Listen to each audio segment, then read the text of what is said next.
Oke. Kita mulai ya malam hari ini, teman-teman.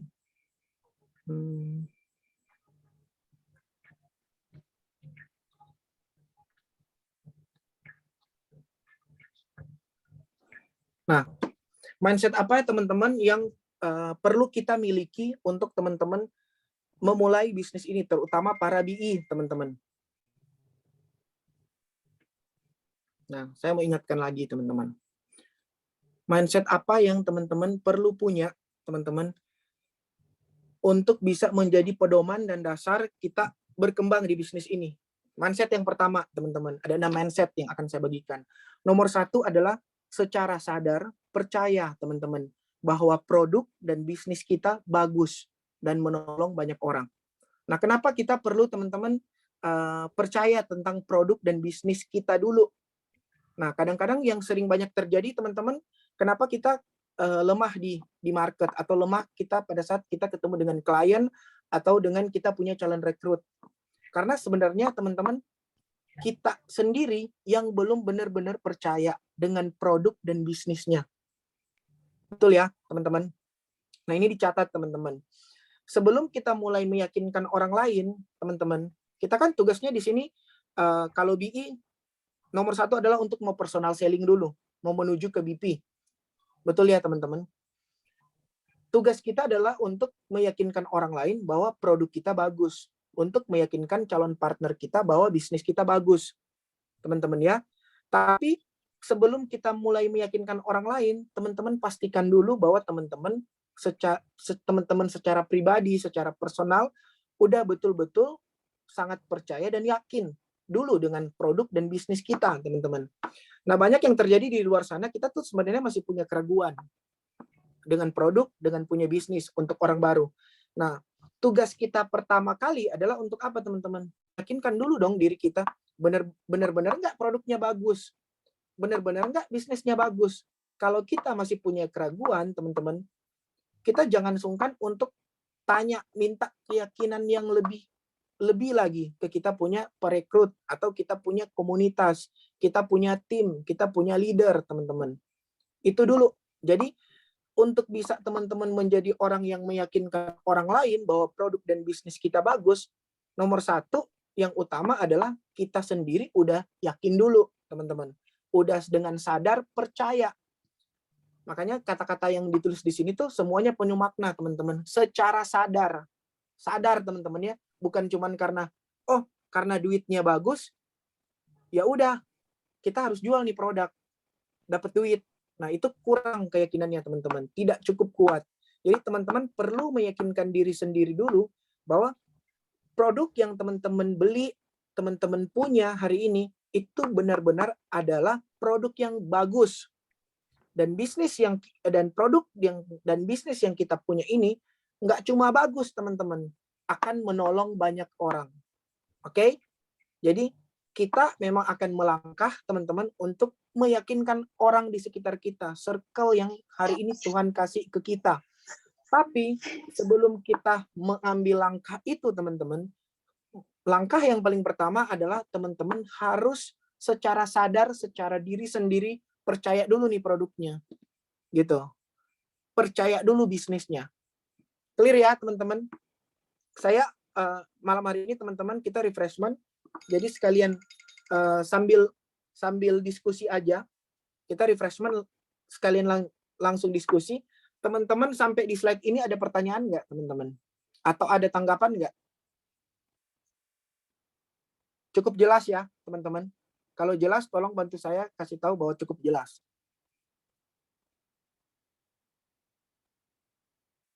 Cukup jelas ya, teman-teman?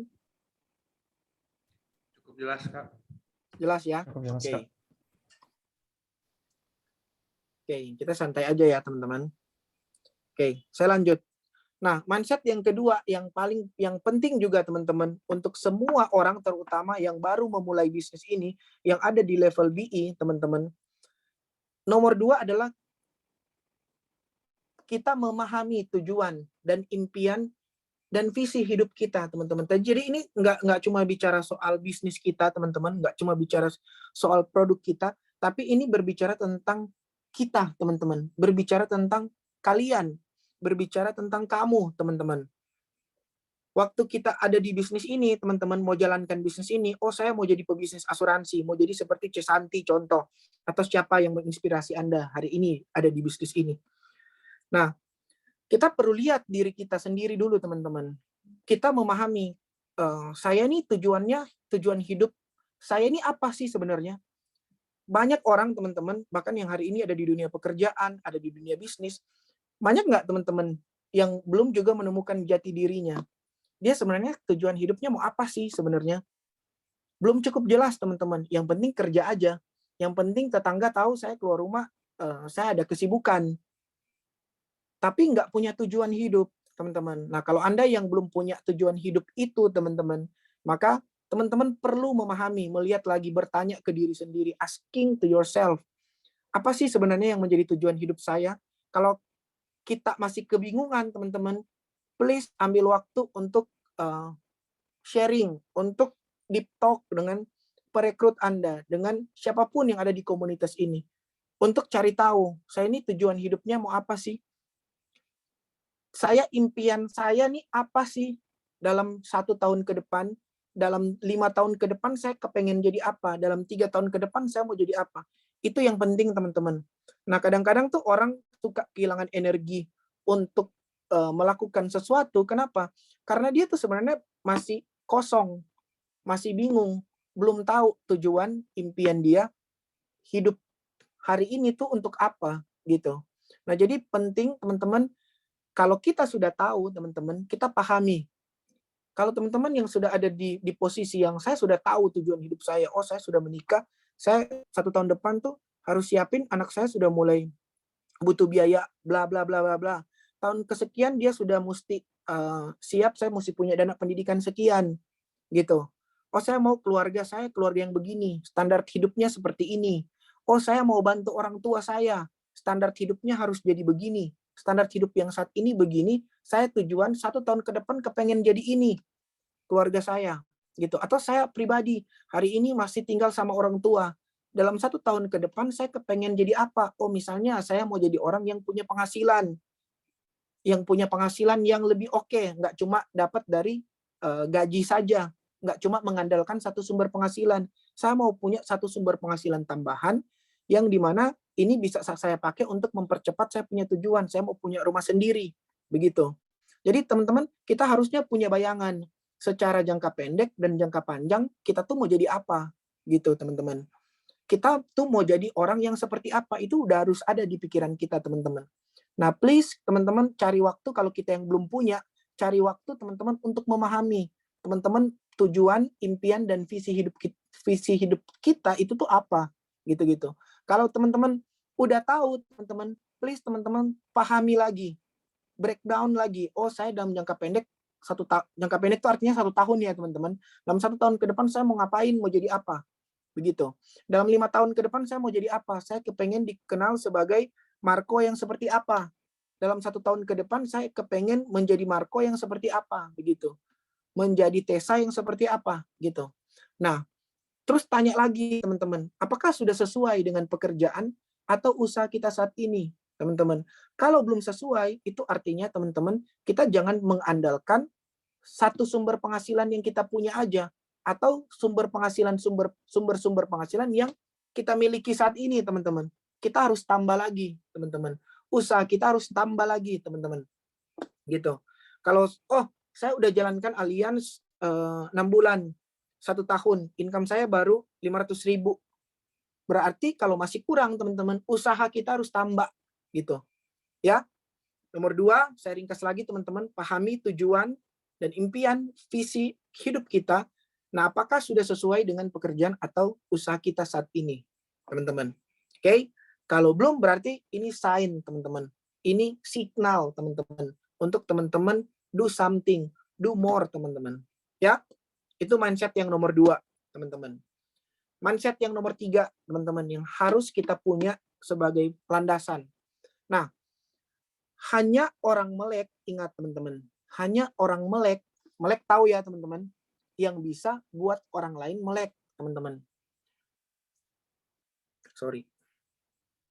Nah, hanya orang yang melek, teman-teman, yang bisa bikin orang lain melek. Tugas kita, teman-teman, di bisnis ini apa? Dua hal.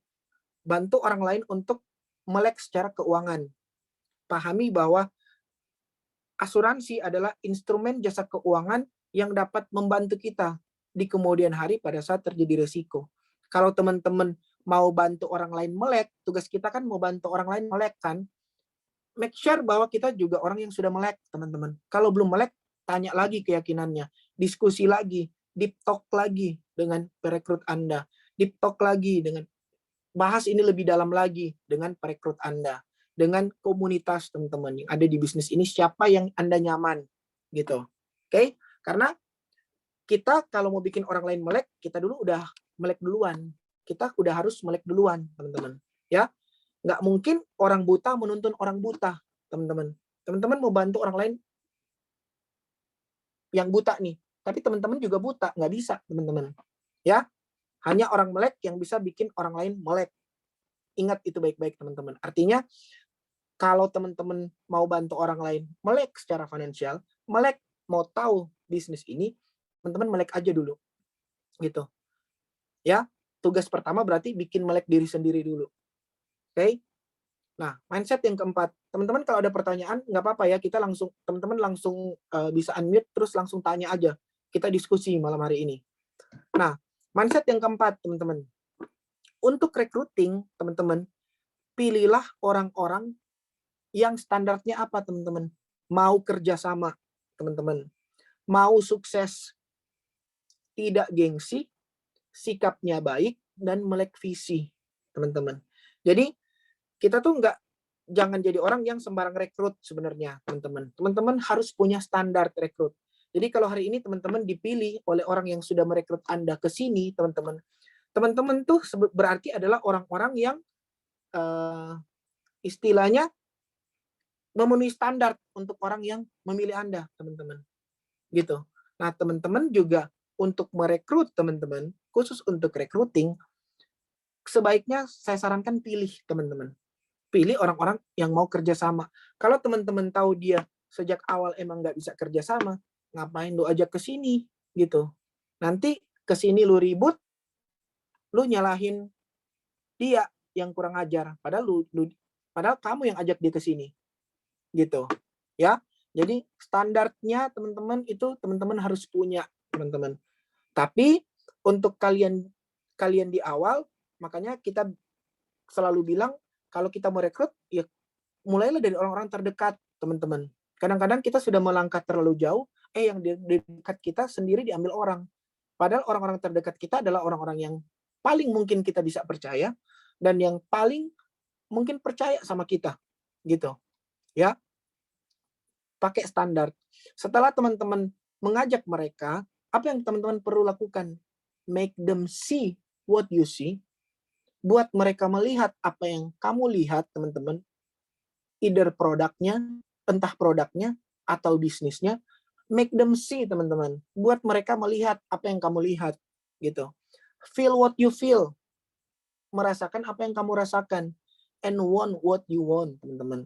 Dan menginginkan apa yang kamu inginkan. Itu kuncinya, teman-teman. Ketika teman-teman udah temukan orang-orang ini, apa sih yang perlu kita lakukan? Make them see what you see. Feel what you feel and want what you want.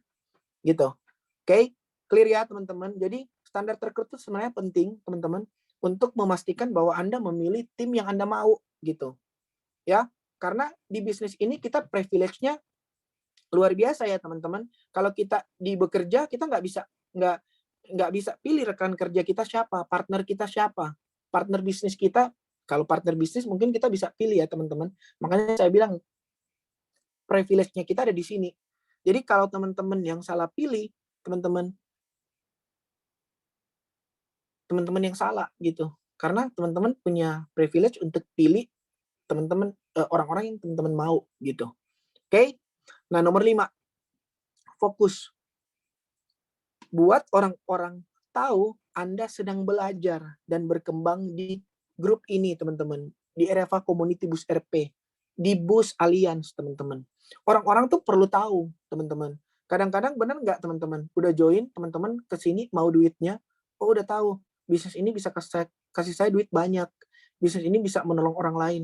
Tapi teman-teman masih gengsi teman-teman untuk orang-orang di sekitar Anda tahu bahwa Anda tuh ada di bisnis ini. Gitu. Padahal orang lain di luar sana mungkin sangat menginginkan untuk ada di sini, teman-teman. Tapi kita yang dengan pikiran kita sendiri, overthinking, teman-teman, masih gengsi untuk mengakui kita punya posisi. Padahal orang mau percaya sama kita kalau dia lihat kita confidence. Bener ya, teman-teman? Tapi kalau kita ada di posisi yang gengsi, teman-teman, maka disitulah, teman-teman, kita kehilangan peluang. Orang yang harusnya ada di circle kita, belinya di orang lain. Join bisnisnya di orang lain. Why? Because dia nggak lihat image yang baik itu, yang confidence itu di kita, teman-teman. Jadi kita memang betul-betul harus sangat confidence, teman-teman. Makanya mindset-nya dari awal bilang apa? Percaya dan yakin, teman-teman, bahwa produk dan bisnis kita bagus dan menolong orang lain. Ini confidence, teman-teman. Nah, sehingga kita nggak akan gengsi, teman-teman, untuk buat orang-orang di lingkungan kita tahu, gue ada di sini, gue ada di grup ini, gue ada di bus Allianz, gue ada di bus RP Allianz, gue belajar financial di Allianz, dan gue lagi berkembang, lagi mengembangkan gue punya diri di grup ini, teman-teman. Ya, jadi itulah kata kuncinya, teman-teman. Fokus buat orang-orang tahu Anda sedang belajar dan berkembang di bus RP Allianz. Gitu. Teman-teman harus betul-betul confidence. Jangan gengsi, teman-teman. Ya. Nomor 6. Terakhir, teman-teman. Mindset yang kita harus punya. Last but not least ya, teman-teman. Andalkan Tuhan. Ini yang utama juga, teman-teman. 1 hari tanpa doa adalah 1 hari tanpa berkat. Saya bukan punya kata-kata ini milik saya sendiri, bukan juga, teman-teman. Ini saya dapat dari leader-leader di Allianz, teman-teman. Leader-leader di BUS, teman-teman. Andalkan Tuhan. Apa yang sudah Anda bikin, Anda rencanakan, dan Anda mau lakukan, teman-teman, serahkan kembali lagi ke Tuhan.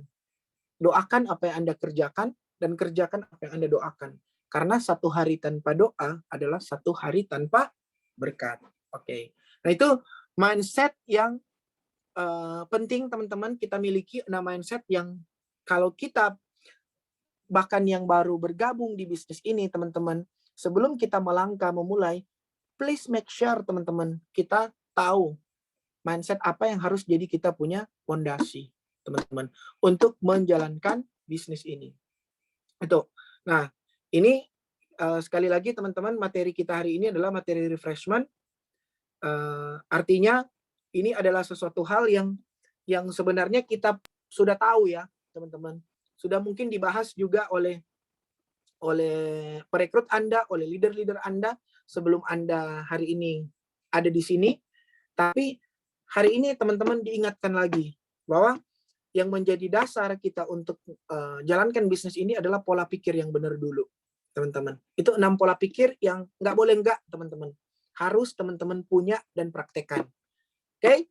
Nah, itu dia tentang mindset yang kita harus punya, teman-teman, di bisnis ini. Mudah-mudahan, teman-teman, ini semua boleh jadi pedoman ke teman-teman, nggak cuma untuk jalankan bisnis ini, teman-teman, tapi di daily activity kita juga, di keseharian teman-teman juga, baik di teman-teman punya pekerjaan, mungkin yang masih kerja hari ini, yang lagi kuliah, teman-teman, atau yang udah full time di bisnis ini, itu adalah pedoman dasar, nggak cuma di bisnis ini, teman-teman, tapi di daily activity.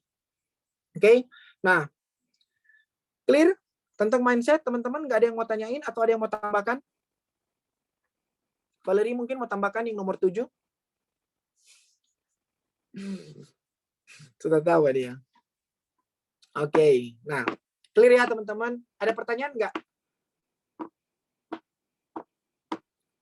Cukup jelas ya, teman-teman, kalau kita bicara tentang mindset. Nah, tunggu bentar, saya lihat apalagi yang perlu dibahas sebelum kita lanjut, teman-teman. Nah, oke. Saya ingatkan lagi, teman-teman, jadi ini langkah-langkah untuk BI, ini khusus untuk para BI, untuk bisa sukses, teman-teman. Ya, entah dalam 3 bulan atau dalam beberapa periode yang Anda rencanakan. Kuncinya ada 2, teman-teman. teman-teman punya goal yang terukur, teman-teman. Goal yang terukur tuh artinya apa? Oh, saya goalnya mau jadi BP. Teman-teman punya ukuran, mau jadi BP dalam berapa lama? Ini namanya terukur, measurable, teman-teman. Oke? Nah, kalau teman-teman punya ukuran, teman-teman akan bisa breakdown ini. Gitu. Jadi, tapi saya nggak bilang bahwa teman-teman harus ikut ini ya. Oh, saya mau BP dalam 3 bulan. Saya mau BP dalam 1 bulan. It's okay, teman-teman. Kita cocokkan dengan gimana teman-teman punya posisi hari ini. Teman-teman yang rencanakan sendiri. Oh, saya mau BP 6 bulan ke depan. Oh, saya mau BP 4 bulan, 5 bulan ke depan. Gitu. Itu yang kita rencanakan sendiri. Itu nomor 1. Punya goal yang terukur. Saya mau income berapa? Rencanakan. Punya tujuan-tujuan, teman-teman. Yang spesifik, teman-teman. Kemudian yang kedua, yang perlu teman-teman rencanakan nomor 2 adalah apa? Rencanakan pengembangan diri, teman-teman. Pengembangan diri itu artinya apa? Oh, saya mau ikutan training yang mana nih?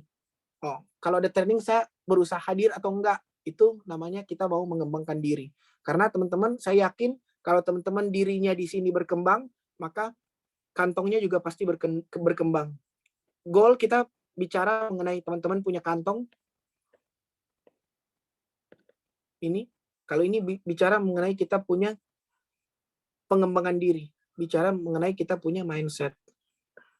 Bicara mengenai kita punya skill.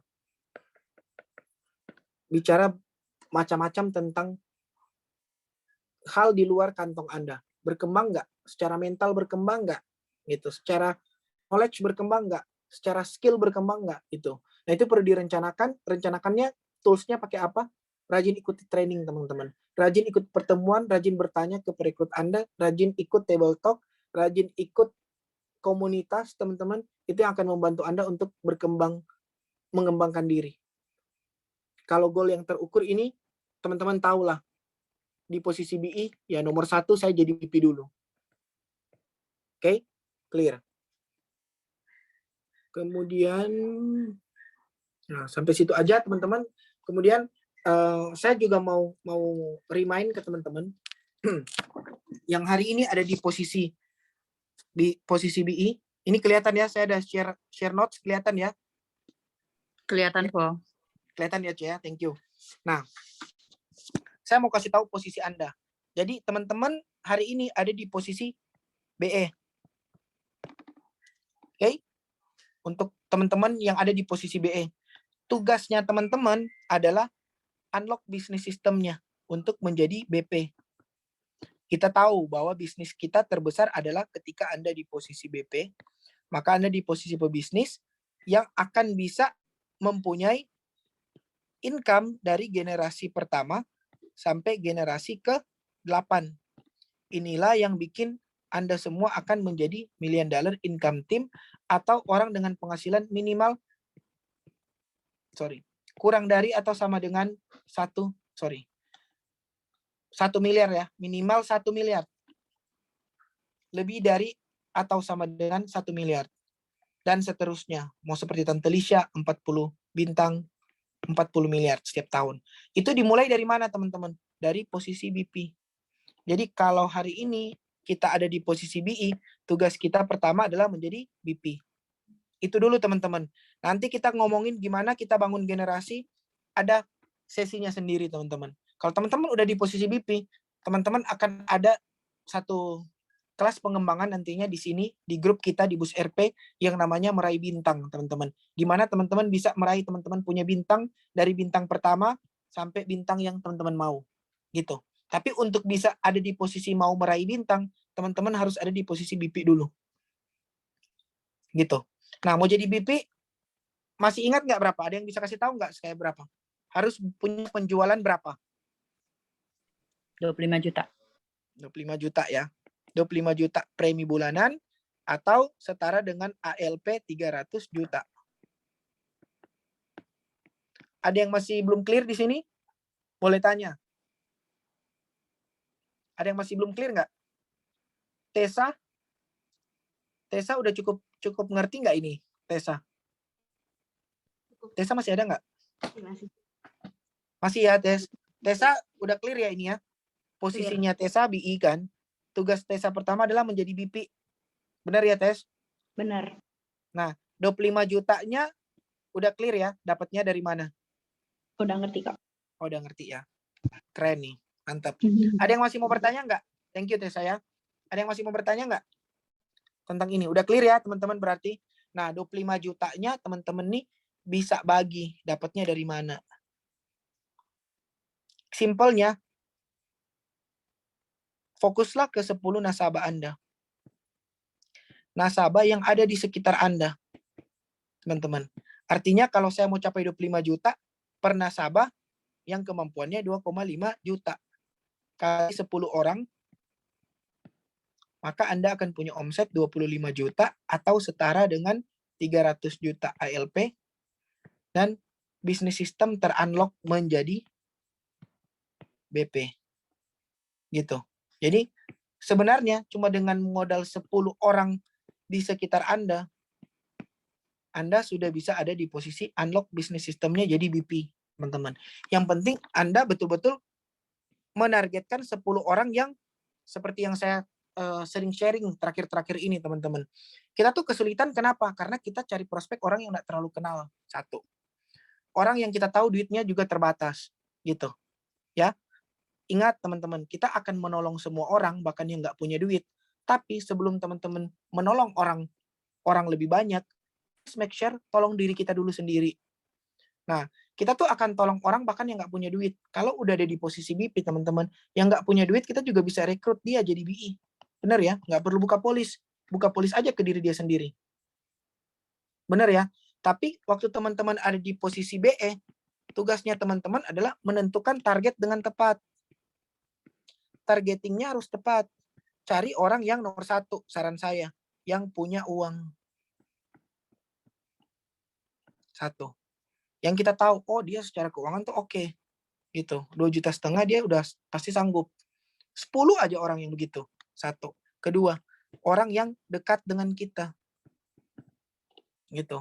Di lingkungan terdekat. Kita nggak akan jadi perencana keuangan atau agen asuransi yang kasih tahu ke tapro ke dia, tabungan proteksi ke dia. Ke orang, nggak usah jauh-jauh ke orang-orang yang kita belum terlalu kenal, teman-teman. Lihat aja dulu yang ada di lingkungan sekitar. Terus yang punya duit. Gitu, teman-teman. Kalau kita belum dekat dengan dia, berarti tugasnya teman-teman sekarang adalah lakukan pendekatan dulu. Ya udah, kalau teman-teman memang nggak punya lingkungan nggak yang dekat dengan orang yang punya uang, yang penting dia teman-teman udah targetkan punya uang aja. Ya udah, gue bikin pendekatan. Pendekatannya apa? Oh, kalau dia ada misalnya nih, kalau dia ada acara keluarga aja kasih selamat gitu. Ya kalau dia kasih story, teman-teman di reaction. Macam-macam ya cara pendekatan lah teman-teman, PDKT kayak teman-teman mau PDKT ke pacar gitu. Ya. Gimana lah caranya? Tapi kalau teman-teman udah dapat orang yang dekat, nah ini lebih bagus lagi, teman-teman. Jadi kita akan jadi agent, akan jadi perencana keuangan di lingkungan kita aja, teman-teman. Untuk selesaikan ini 25 juta. 25 jutanya beres di lingkungan kita. Gitu. Masalahnya yang terjadi sekarang, tahu nggak apa teman-teman? Kalau saya boleh nilai, teman-teman. Bahkan yang terjadi di grup kita. Kita datangnya ke orang yang nggak punya duit. 1. Posisi kita BI. Kalau kita posisi kita BP, teman-teman, kita datang ke orang yang punya duit nggak apa-apa. Dia target kita untuk direkrut. Tapi kalau teman-teman BI datang ke orang yang belum punya duit, teman-teman udah rekrut dia, tapi teman-teman nggak dapat omset. Padahal teman-teman kan butuh omset. 25 juta. Setuju nggak? Teman-teman BP setuju nggak? Setuju banget. Setuju ya? Setuju. Teman-teman. Kita tuh kadang-kadang hari ini salah menentukan kita punya target. Gitu. Kita cari orang yang kalau di posisi BI, teman-teman, kita tentukan target kita yang punya uang, yang dekat sama kita. Kalau dia belum dekat sama kita, lakukan pendekatan. Gitu. Maka teman-teman akan punya waktu lebih lama untuk jadi BP. It's okay. Karena itu harga yang harus dibayar karena kita belum punya lingkungan yang punya uang yang dekat dengan kita. Gitu. It's okay. Lakukan pendekatan. Ini proses, teman-teman. Nah, yang terjadi hari-hari ini adalah apa? Kita lakukan pendekatan, kita lakukan prospek, teman-teman, ke orang-orang yang kita udah tahu duitnya kurang, 1, yang juga nggak terlalu dekat sama kita. Teman-teman, dia udah susah. Giliran dia nggak closing, teman-teman, atau giliran dia lapse di kita, teman-teman, kita yang baper kan, teman-teman. Kalau orang masih baru, kalau dia mentalnya udah baja, nggak apa-apa, teman-teman. Tapi kalau teman-teman yang masih baru, baper. gitu. Akhirnya muntaber istilahnya, mundur tanpa berita, hilang dari bisnis ini, gitu. Sayang sekali teman-teman. Benar ya. Jadi yang hari-hari ini saya mau sharing ke teman-teman adalah bagaimana seorang BI punya targeting yang tepat. Kuncinya tadi ya teman-teman. Gimana punya targeting yang tepat? Satu, cari orang yang punya duit. Ini kata kuncinya. Nomor dua adalah yang dekat dengan kita. Artinya dekat tuh kalau kita telepon dia mau angkat kita. Kalau kita chatting ya dia masih kenal kita, mau balas teman-teman. Nah, kalau dia problemnya tidak dekat dengan kita, tugas kita adalah lakukan approaching, pendekatan teman-teman. Karena kalau orang yang nggak dekat dengan kita, terus teman-teman tiba-tiba mau ajak dia tahu Tapro, mau ajak dia punya alliance, punya produk keuangan yang sama dengan yang kita beli, dia belum tentu mau. Orang dia nggak deket sama kita, tiba-tiba lu mau jual barang ke gue, gitu. Bener ya teman-teman? Sehingga yang kita perlukan, lakukan pendekatan dulu. Kalau kita udah dekat sama dia, terus dia punya duit, ini persentase closingnya teman-teman saya yakin lebih tinggi, 90%. Gitu. Ya, udah pasti closing nih teman-teman. Jadi targeting teman-teman, perlu melakukan targeting dengan tepat. Itu saran saya teman-teman. Nah karena kalau teman-teman, tapi saya nggak bilang teman-teman kalau kita jadi BP targetnya yang cuma buka 1 juta nggak bisa sukses ya teman-teman. Banyak di sini juga sukses, tapi teman-teman mesti lebih kuat mental. Berarti it's okay, saya nggak bilang ini salah. Silakan, yang penting mentalnya dijaga teman-teman. Kadang-kadang kan gitu, kita udah marketnya juga biasa aja, tapi kita kalah mental. Lihat orang cepat jadi BP, 2 minggu jadi BP, 4 hari jadi BP, kebanting. Gitu. Langsung bilang, oh saya nggak bisa, dia aja jago. Padahal nggak juga, belum tentu orang yang jadi BP 4 hari, jadi BP sehari, jadi BP 1 minggu, jadi BP 1 bulan, dia juga sudah berproses pasti teman-teman. Cuma dia nggak ngasih tahu kita kan teman-teman. Dia tantangannya ada di mana gitu. Teman-teman lihat sukses dia aja gitu. Nah, jadi tidak ada cara yang salah teman-teman. Kita mau sukses lebih cepat, targetingnya mesti oke. Kalau mau tetap jalan dengan lingkungan kita yang so-so teman-teman, yang biasa-biasa aja, maka teman-teman harus lebih punya mental baja.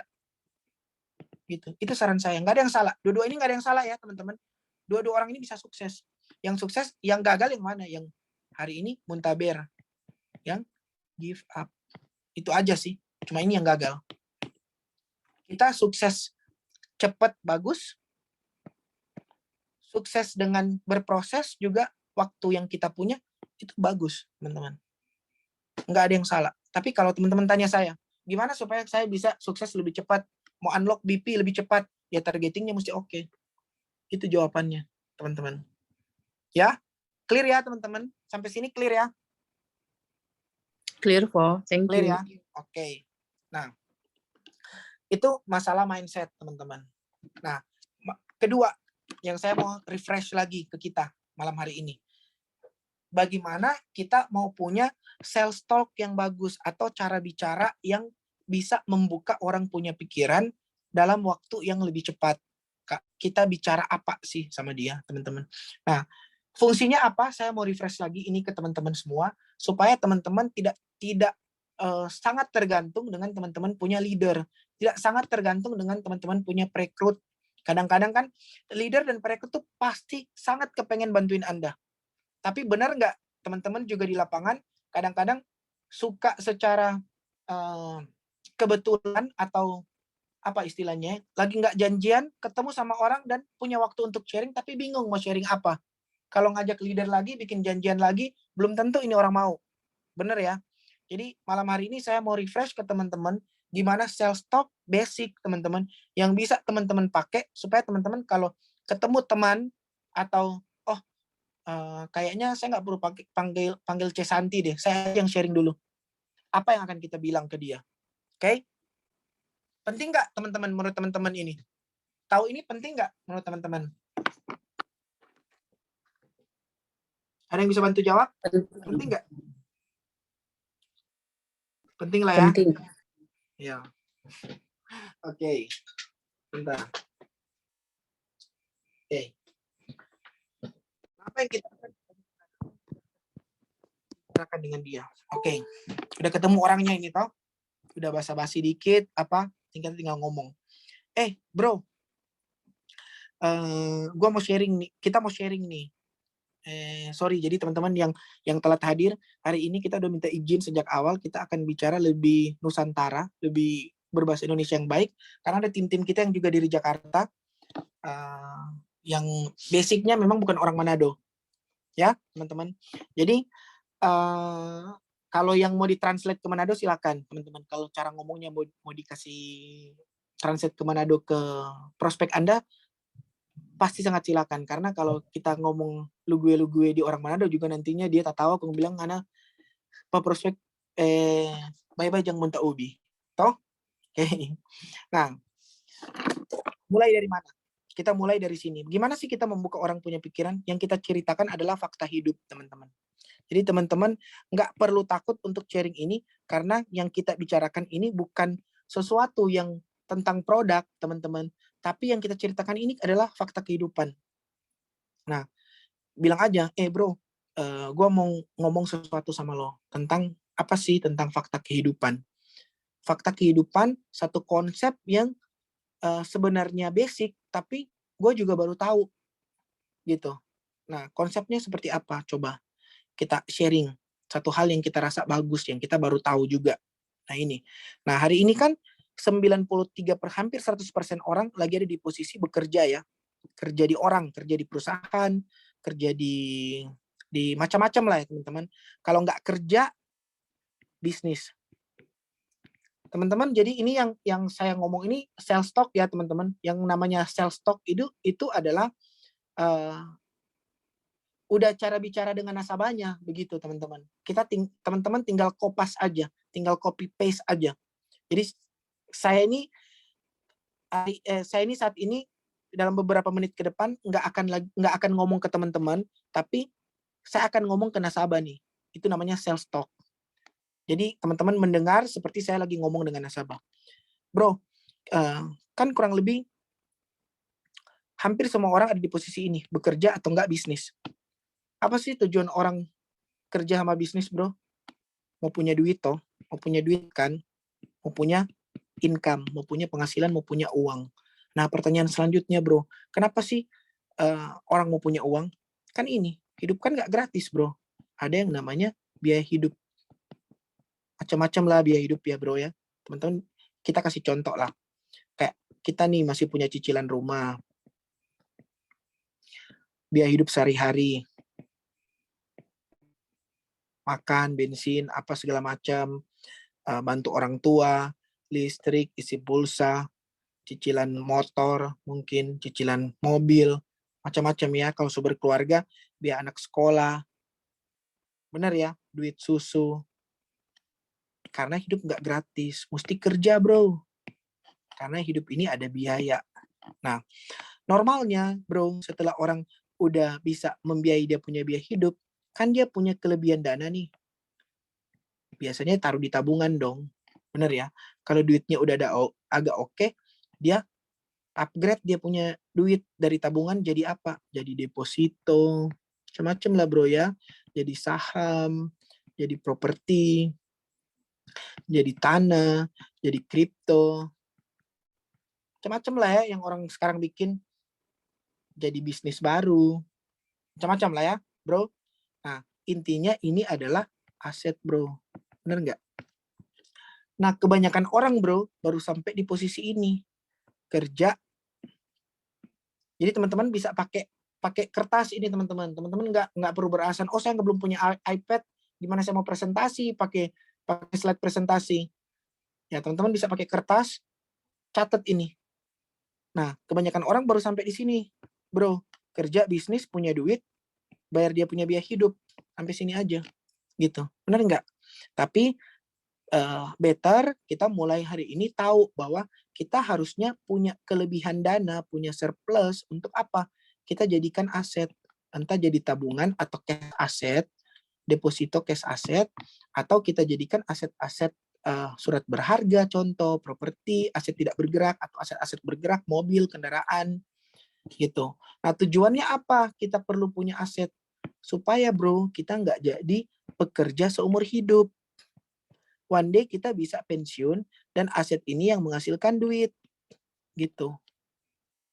Bener ya teman-teman, ini kan fakta hidup. Kan ini isi perut semua orang bro, bener nggak? Semua orang lagi kerja, bisnis, cari duit, bayar dia punya biaya hidup, kemudian bangun aset. Yang tujuannya supaya dia tuanya hidupnya pakai aset, gitu. Nah ini namanya rezeki bro, bener nggak? Kita dapat rezeki dari Tuhan, berkat Tuhan nih. Karena kita sehat, kita bisa isi perut keuangannya jadi seperti ini. Bener ya? Jadi aset lagi, gitu. Nah, tapi di dunia ini, bro, ada 2 R. Ada yang namanya rezeki, tapi ada juga yang namanya risiko. Nah, risiko yang dapat memaksa kita punya penghasilan hilang 100%, bro. Nah, risiko-risiko apa yang bisa bikin kita punya penghasilan hilang 100%, bro? Padahal kan sumbernya ini dari penghasilan semuanya ini kita punya kehidupan keuangan. Nah, ada 2, bro. Nah, ada risiko yang sifatnya sementara. Apa itu, bro? Kayak contoh nih, bro. Kalau kalau pekerja ada risiko kena PHK kan. Kalau kena PHK kan udah nggak bisa kerja tuh. Bener ya? Kalau pebisnis ada risiko bangkrut. Tokonya tutup karena pandemi. Contoh. Nah, income-nya udah nggak bisa masuk nih. Duit nggak masuk. Nah, tapi itu sifatnya sementara aja. Kenapa? Kalau cuma kena PHK, bisa kerja lagi. Kalau cuma kena bangkrut, yang penting tidak punya mental menyerah, buka bisnis baru. Atau kerja di orang, dari pebisnis jadi pekerja. Gitu. Jadi sifatnya sementara. Waktu si yang kena PHK kerja lagi, duit masuk lagi. Waktu si pebisnis bangkrut, buka bisnis lagi atau kerja di orang, duit masuk lagi. Kehidupan keuangan balik lagi jalan. Bener ya? Tapi bro, ada satu kondisi yang sifatnya permanen. Apa tuh?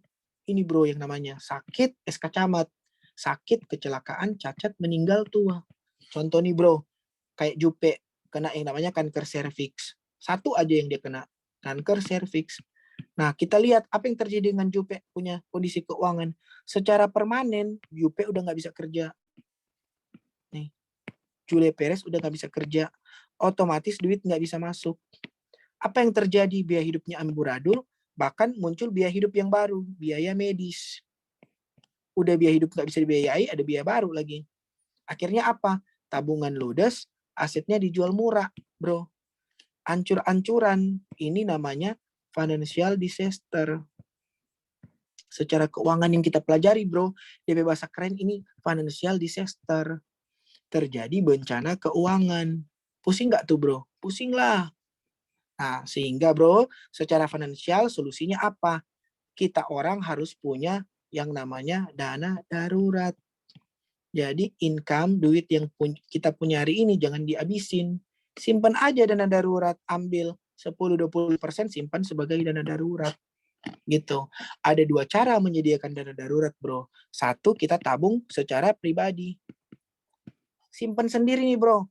Contoh nih, kayak gue dulu, bro. Ceritain orang dulu. Kayak kita dulu, bro. Kita taruh 1 juta per bulan di bank. Tujuannya kita apa? 1 tahun kan tuh duit udah jadi 12 juta.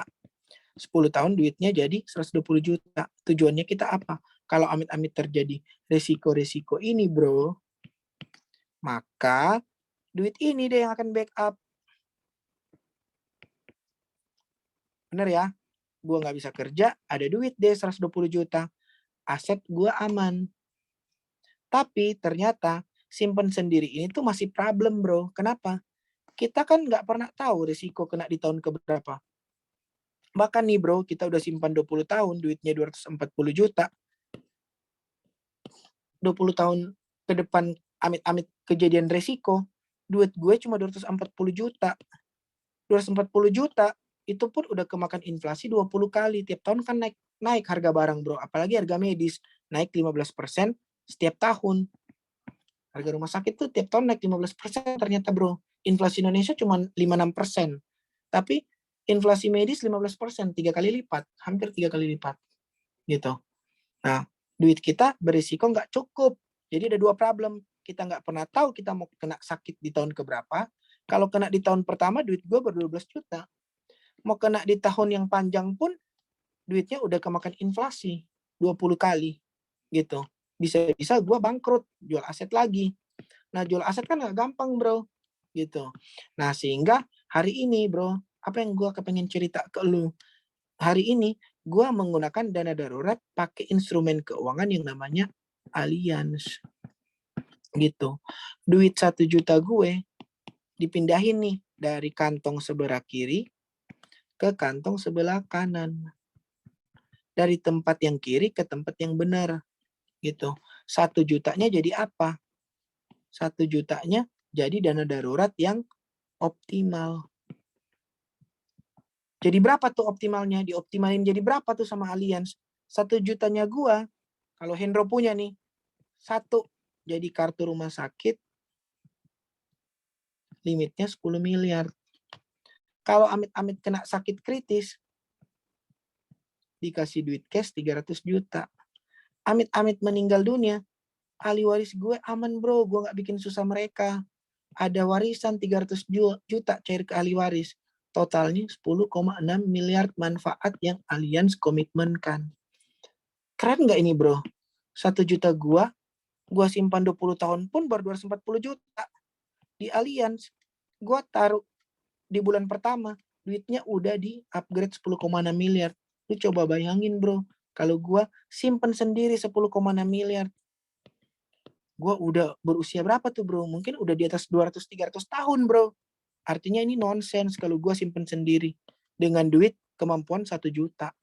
Gitu. Masalahnya kemampuan gue mau 1 juta, bro. Gitu. Nah, itulah alasan kenapa gue menggunakan asuransi.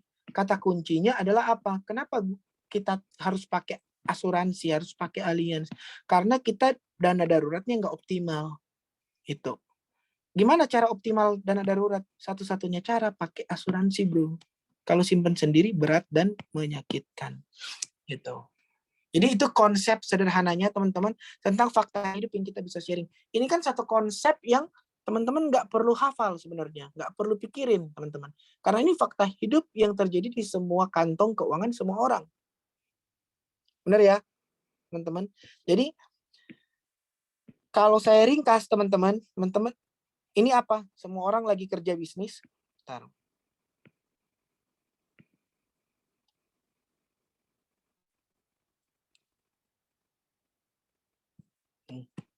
Semua orang hari ini lagi kerja, lagi bisnis untuk punya duit. Bayar dia punya biaya hidup dan membangun aset. Tapi selain ada yang namanya rezeki, ada juga yang namanya risiko. Risiko ada 2, yang sementara dan permanen. Kalau kena yang sementara, it's okay, nggak terlalu masalah. Bisa dapat duit lagi. Tapi kalau kena yang permanen, gimana dong? Kayak Julia Perez. Maka kita punya aset bakalan ludes. Biaya hidup terganggu. Karena muncul biaya hidup yang baru, sementara kita sudah kehilangan penghasilan. Terjadi financial disaster. Nah, solusinya apa? Punya dana darurat. Punya dana darurat ada 2 cara. Simpan sendiri sama beli dari perusahaan asuransi. Kalau simpan sendiri, problem. Masalah besar. Kalau pakai perusahaan asuransi, inilah solusinya, jawabannya. Gitu. Oke, teman-teman. Sampai di sini clear, teman-teman? Nah.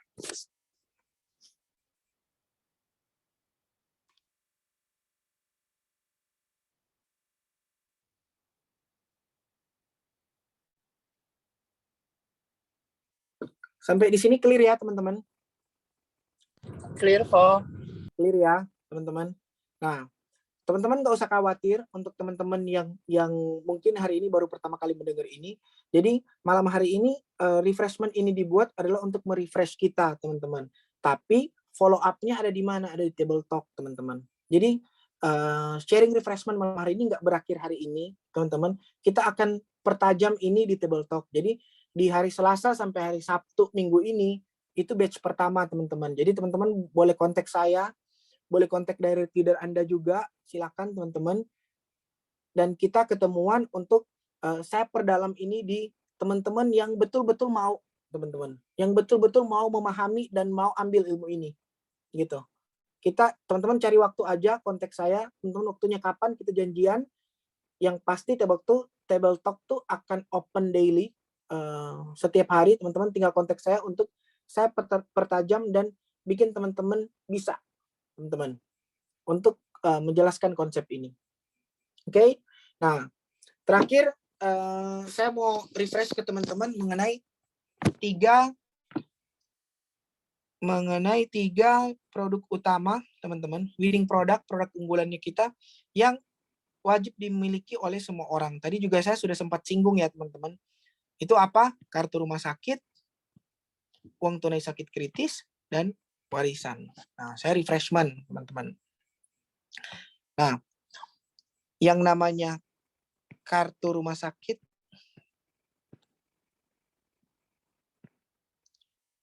uang tunai sakit kritis,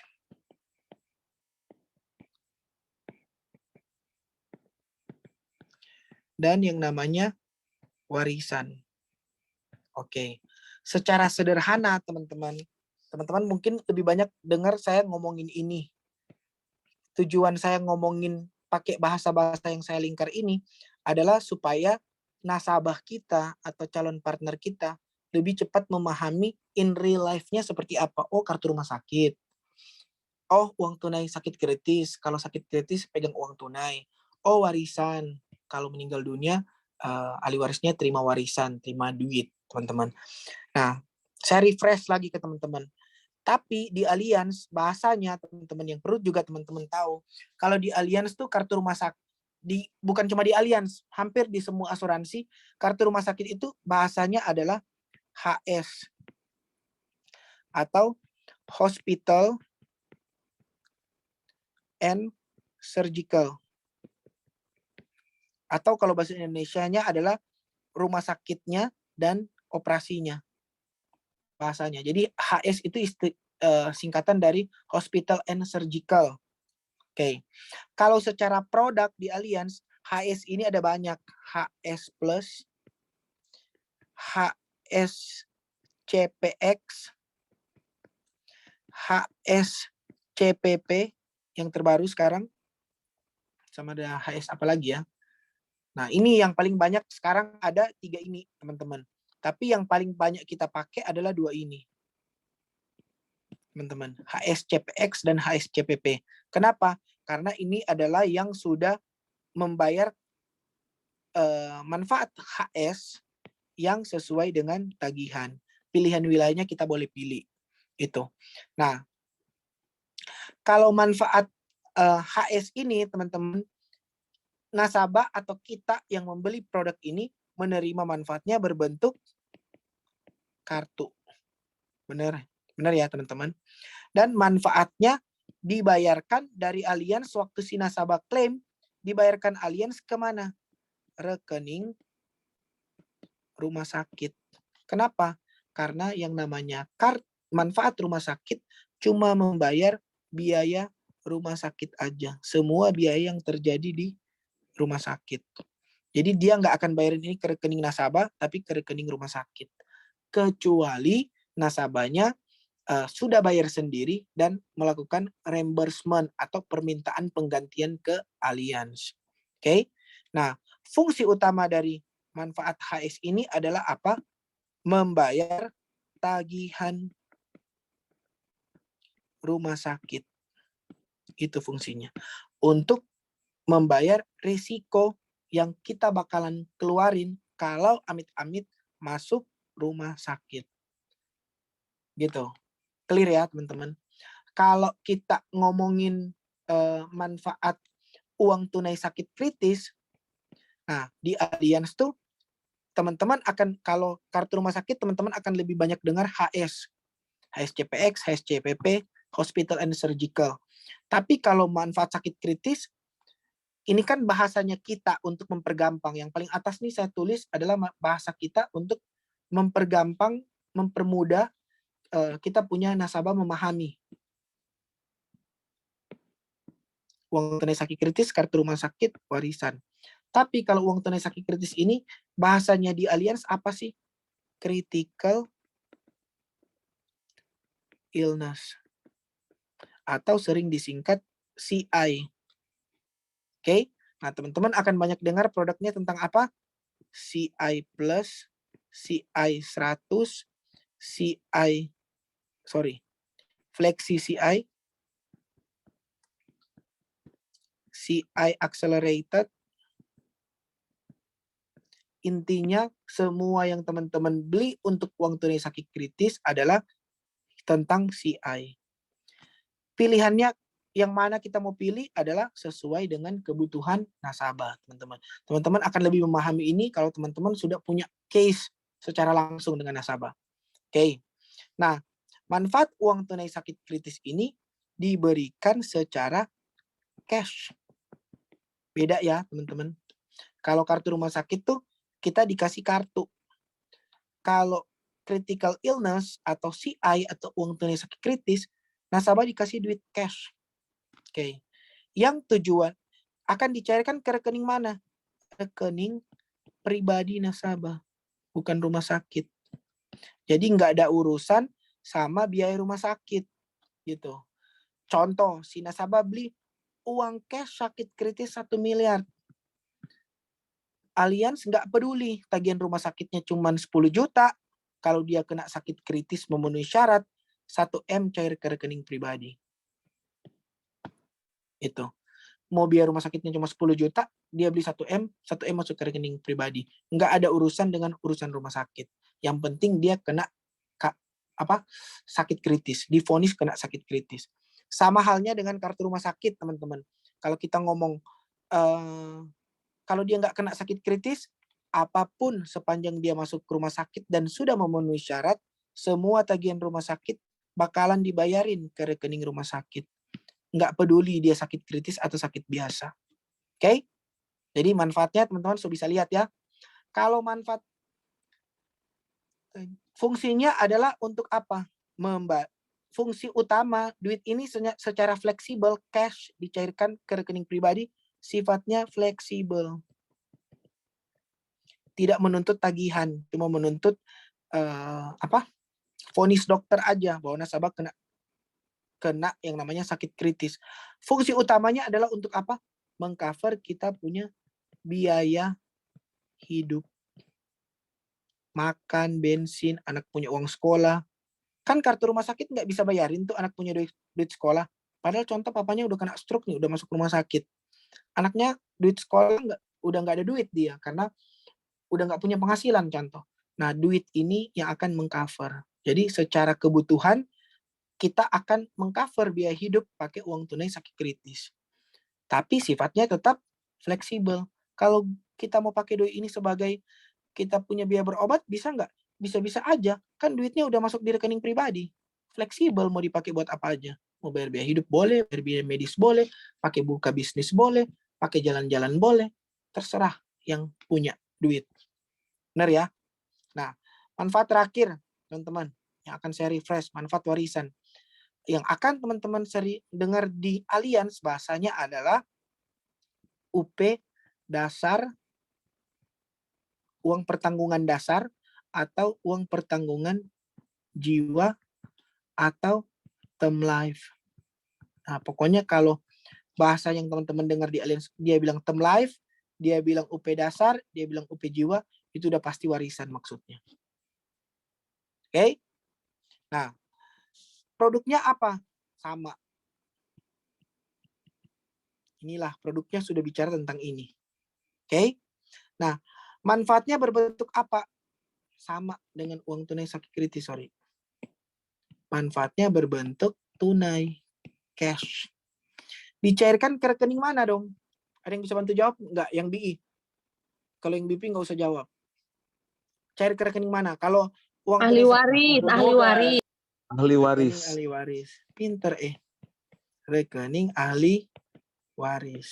Kan si yang punya polis udah meninggal. Cairnya bukan ke rekening pribadi lagi, tapi ke rekening ahli waris gitu. Nah, tujuannya untuk apa sih orang harus punya warisan? Nomor satu, teman-teman, peruntukan banyak teman-teman yang hari ini saya bahas, mungkin nggak semuanya. Nomor satu yang paling penting adalah saya mau ingatkan teman-teman, minimal untuk tutup hutang. Jadi teman-teman hari ini yang sudah punya hutang, teman-teman, ingat, utang itu akan diwariskan. Kalau kita sudah tiada, teman-teman, utang kita akan menjadi tanggungan dari ahli waris. Jadi kalau teman-teman punya utang 1 miliar, wajib tuh punya uang pertanggungan jiwa 1 miliar. Supaya kalau amit-amit meninggal dunia, 1 M-nya cari ke ahli waris, tutup utang. Gitu. Nomor 2 adalah untuk melanjutkan hidup. Contoh, oh kita nggak punya utang, UPJO 1 miliar, supaya kita anak benar-benar akan jadi dokter. Kita tujuan hidupnya bekerja hari ini adalah supaya anaknya saya bisa mencapai cita-citanya dia. Kemarin saya tanya anak saya, dia cita-citanya mau jadi dokter. Jadi dokter butuh duit berapa?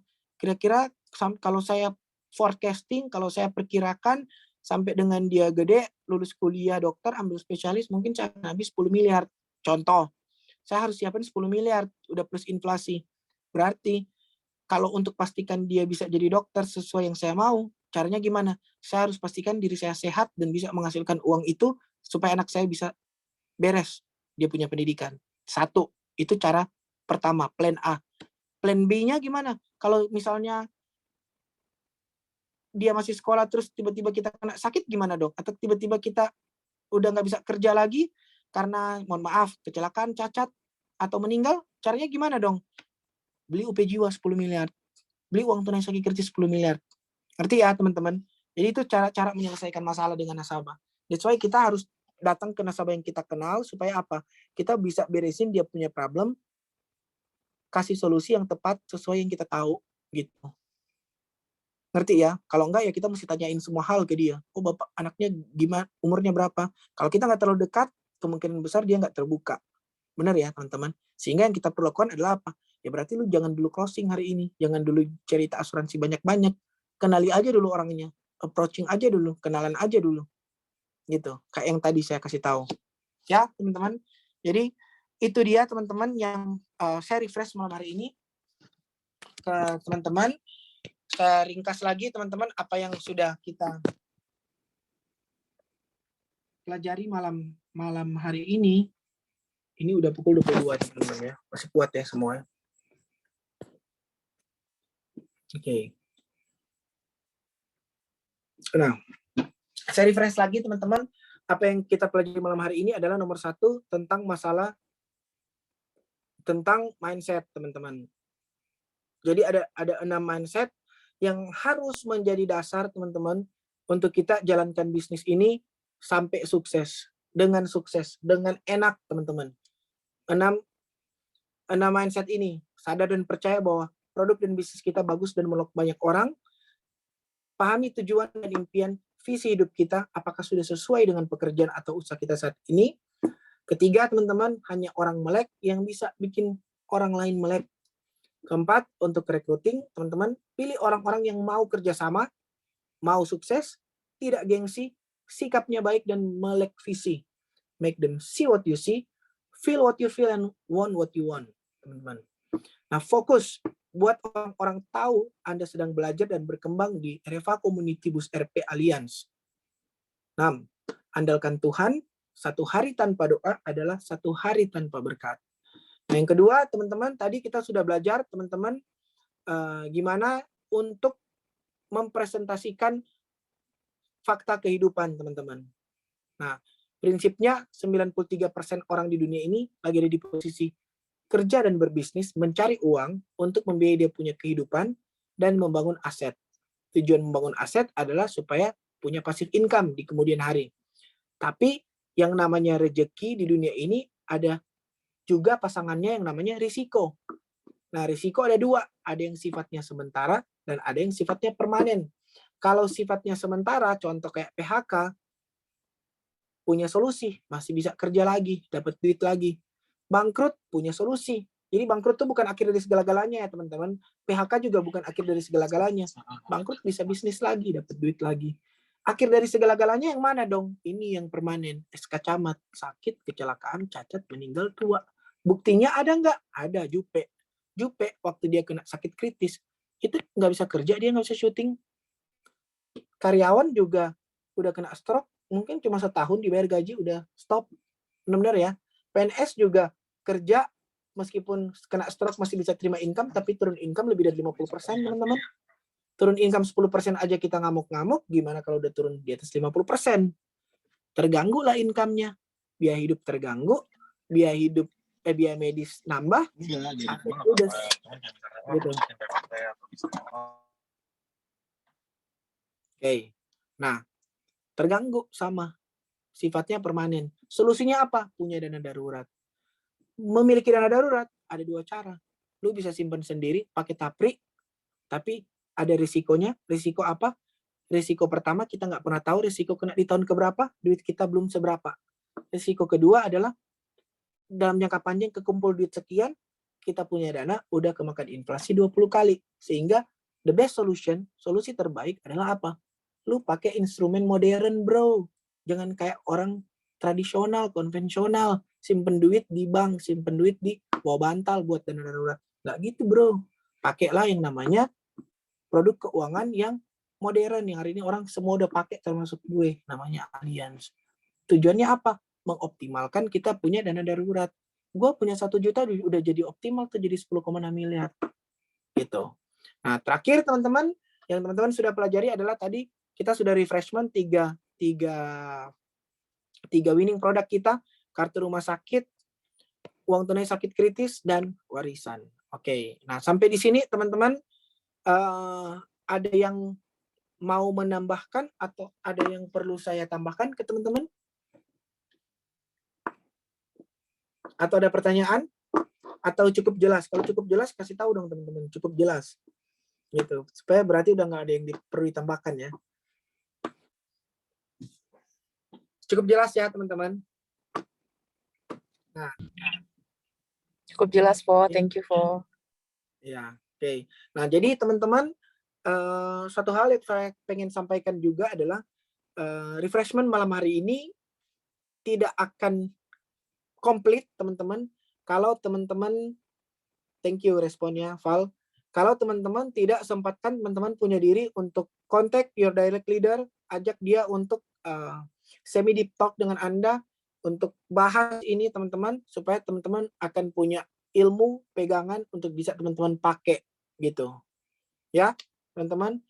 Saya ingatkan lagi untuk teman-teman yang BI, untuk jangan sungkan-sungkan teman-teman. Jadi jangan pernah, kadang-kadang tuh saya dapat WA begini, Fok, kita masih boleh IKO? Saya dapat WA begitu dari BI. Wah, tapi saya senang juga sih sebenarnya kalau BI WA begitu, teman-teman.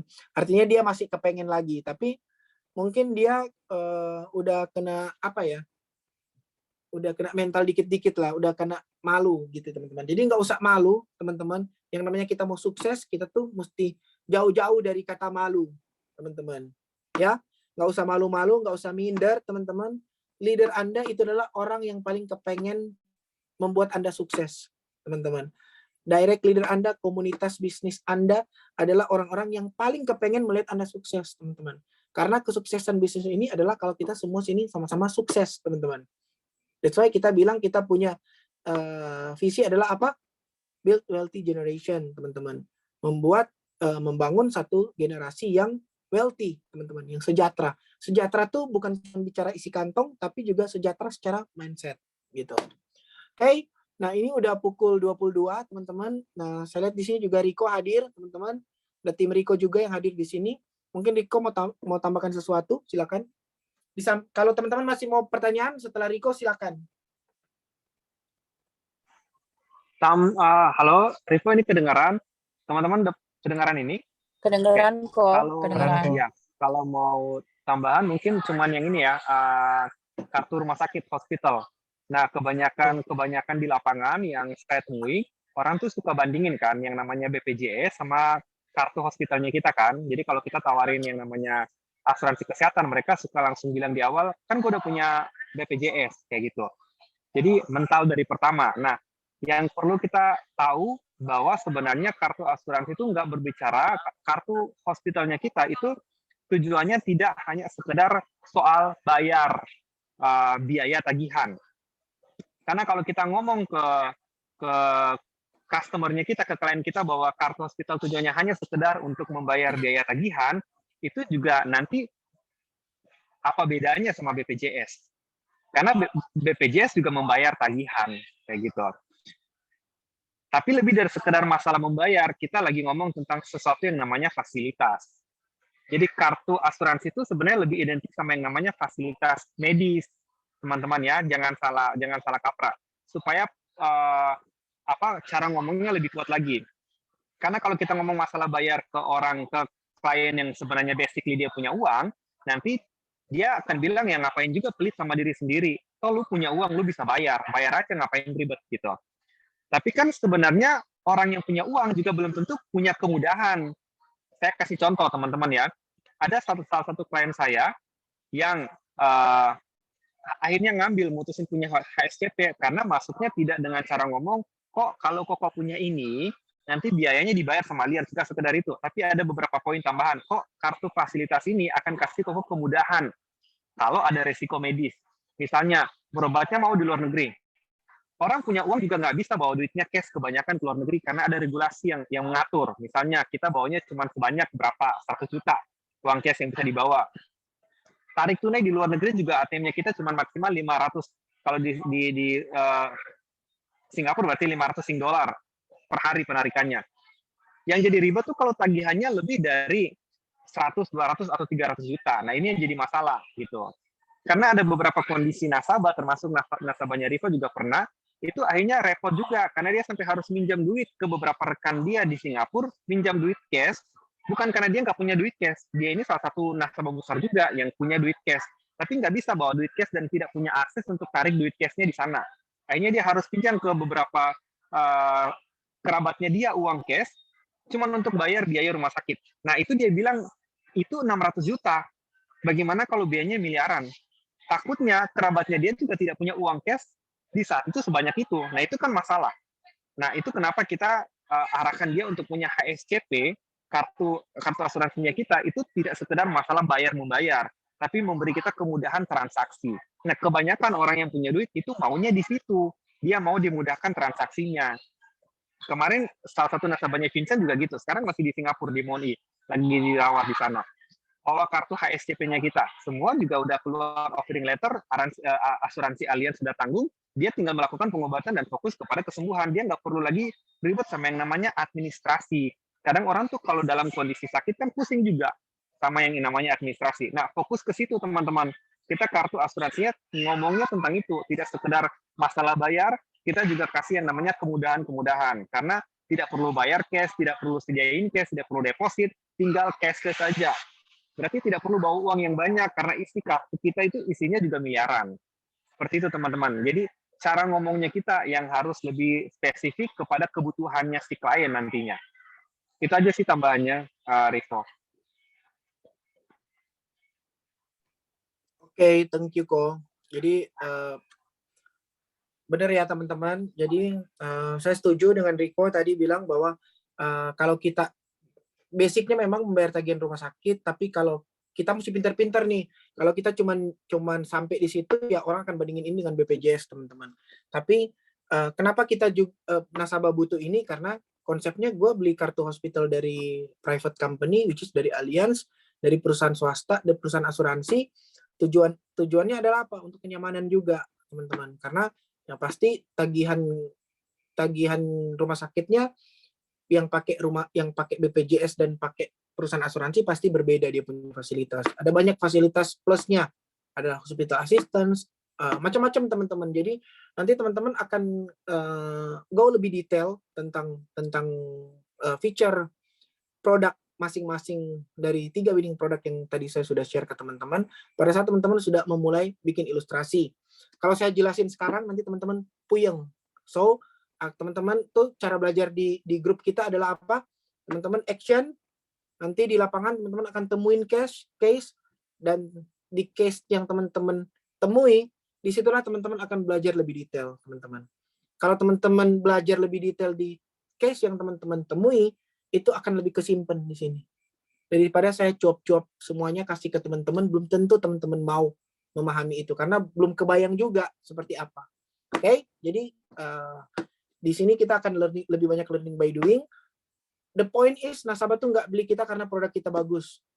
Nasabah beli di kita, tahu nggak karena apa teman-teman? People not buying your product only, people buying you. Nasabah tuh belinya Anda teman-teman. Nasabahnya beli karena Vanessa yang jual. Jadi saya mau beli.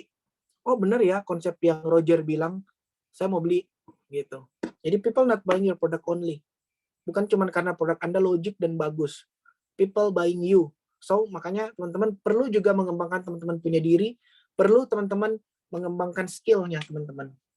Gitu. Oke, kurang lebih kalau nggak ada pertanyaan, saya kembalikan ke Gaby. Terima kasih banyak semuanya. Kalau misalnya masih ada pertanyaan ataupun ada hal-hal yang masih bingung ataupun perlu pemahaman lebih lanjut, boleh silakan langsung tanyakan kepada direct leader masing-masing ataupun boleh juga diskusi di grup kita karena memang di sini kita juga memfasilitasi teman-teman supaya teman-teman jangan takut dan jangan minder juga untuk cari tahu lebih dalam tentang winning product dan juga hal-hal dan juga materi-materi yang akan kita presentasi supaya teman-teman bisa lebih paham lagi dengan produk-produknya kita dan juga cara untuk sharing dari bisnis ini. Mungkin sekian dulu untuk malam hari ini. Terima kasih banyak semuanya yang sudah hadir dan jangan lupa untuk jadwalkan juga untuk pertemuan-pertemuan dan juga table talk untuk semakin mengasah kemampuan teman-teman semua. Dan jangan lupa juga untuk bertanya kepada direct leader masing-masing. Jangan takut dan tetap semangat semuanya. Selamat malam. Thank you semuanya. Thank you Gaby ya. Selamat malam Yo, semua. Thank you semuanya. Dadah. Selamat malam, thank you. Thank you. Foto dulu kan. Kenapa nggak foto dulu kok? Selamat malam. Hampir keluar. Next. Oke. Oh my god. Ya udah, yang Mau foto sisa boleh dulu? foto. Foto dulu deh, foto dulu aja. Iya. Ayo. Oke. So galaksi. Thank you. Yang bisa on Foto cam, rame-rame ayo on dulu. cam semuanya Ayo. biar bisa foto bareng. Gaby yang foto Akang kan ini kan atau? Boleh, Ya, boleh. ayo. Oh iya. Oke. Sudah ya. Sudah siap semuanya? Yang belum on cam, ayo sekarang. Mau on cam dulu. On cam dulu, masih ada 3 orang lagi yang belum on cam. Duh, Kak Pola Evi, lebih cantik ya Pola. Mira, Clark, ayo on cam. Nah, oke. Semuanya siap ya? 1, 2, 3. Satu kali lagi. Ya ampun. Bentar. Nanda luar Oke, biasa, Nanda. lagi. 1, 2, 3. Tuh boleh bikin IG ngapain anakku supaya tok motek. Oke. Thank you semuanya. Thank you semuanya. Ya. Sampai ketemu ya. Nanda hati-hati di jalan, Nanda. Thank you. Miss you.